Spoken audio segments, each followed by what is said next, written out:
Anthony Leonard Randall, better known as Tony Randall, was an American actor, comic, and singer, best known for his iconic role as Felix Unger in the trailblazing 70s sitcom The Odd Couple. Randall's prolific career spanned 6 decades, and for his influential work in the industry, he was honored with 6 Golden Globes and 6 Primetime Emmy Award nods, of which he won 1. In 1995, Randall walked down the aisle for a second time, but his choice of bride raised more than a few eyebrows considering the huge age gap between them. Besides just being much younger than he was, Randall and his new wife further shocked the world when they welcomed a child in 1997 and another in 98. Join us as we take a closer look at this fascinating situation and reveal who Randall's much younger wife was.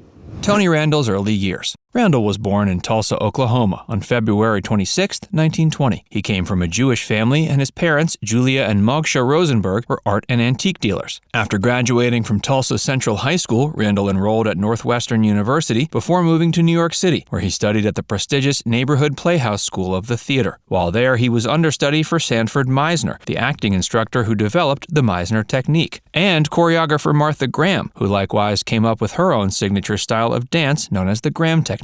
Billed as Anthony Randall, he starred in the comedy play Candida, as well as the more dramatic production The Corn is Green, and both of these performances captured the attention of critics, who applauded Randall for his versatility and distinct acting style. During World War II, Randall served in the U.S. Army Signal Corps, where he worked as a codebreaker for the Signal Intelligence Service, which was later renamed the Army Security Agency in 1945. After the war, Randall worked at the Olney Theater in Montgomery County, Maryland for a stint before returning to New York. One of his first jobs outside of theater was portraying Reggie in the popular radio series I Love a Mystery from 1939 to 44. 2 years later, Randall was cast in a touring production of The Barretts of Wimpole Street. From 1947 to 48, Randall appeared in the Broadway production of Antony and Cleopatra alongside Charlton Heston and Maureen Stapleton. Then he starred in the Broadway play Caesar and Cleopatra with Lily Palmer and Cedric Hardwicke. After that, Randall began appearing on television. One of his most notable turns from this era was his role as Mac in the television adaptation of the radio soap opera One Man's Family.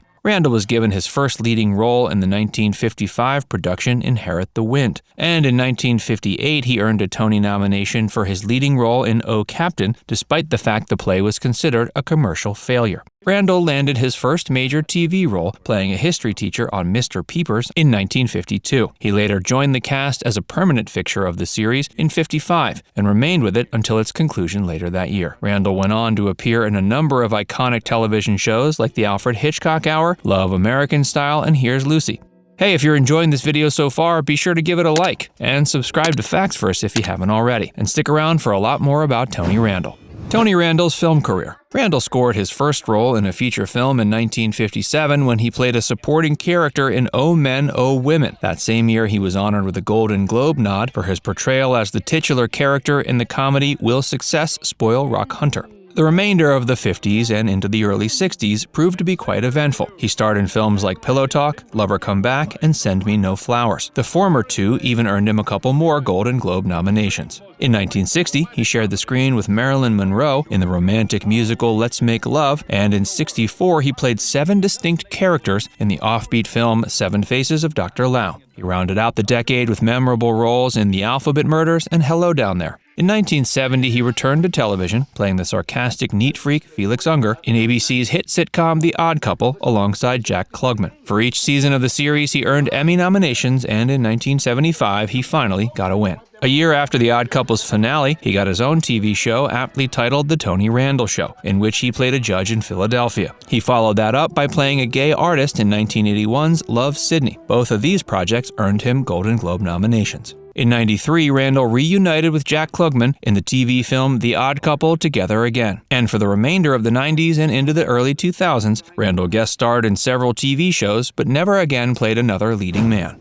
Tony Randall's late-in-life second marriage. Tony Randall belonged to a relatively small club of celebs who started families late in life. When he was 77, he became a father for the first time. And although his children were immense sources of joy, Randall told People magazine in 2001 he was saddened by the fact that he wouldn't get a chance to walk them down the aisle when they were old enough to start families of their own. He sadly died in 2004 after battling a series of health problems that left him hospitalized for half a year. At the time of his passing, Randall's second wife, who was 50 years his junior, was by his side. Randall and his first wife, model Florence Randall, were married for 54 years until she passed away in 1992. Florence was literally in her deathbed when her husband met a young 20-year-old intern named Heather Harlan at the theater he founded, the now-defunct National Actors Theater in New York City. When they met, Randall was so preoccupied with worrying about rehearsals, he was actually quite rude to young Heather. As time passed, the actress got to see the kinder, softer side of Randall. A few years after Florence died, Randall and Heather started dating. Even though she was half a century younger, the age gap was never that big a deal between them.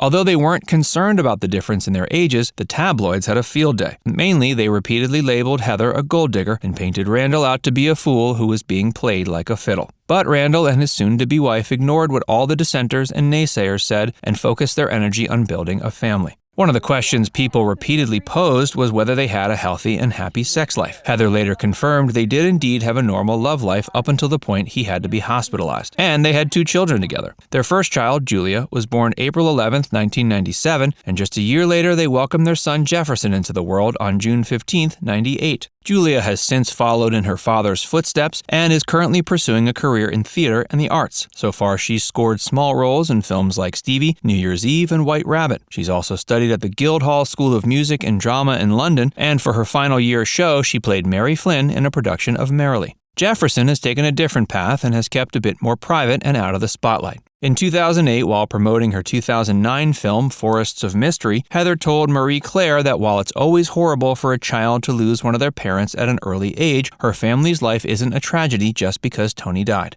She went on to describe him as a loving husband who desperately wanted children even though he couldn't with his first wife. So once he had the opportunity to have kids of his own, he was the most incredibly loving father and provider. Even though he's no longer alive, Heather says his presence is still very strong in her family's lives.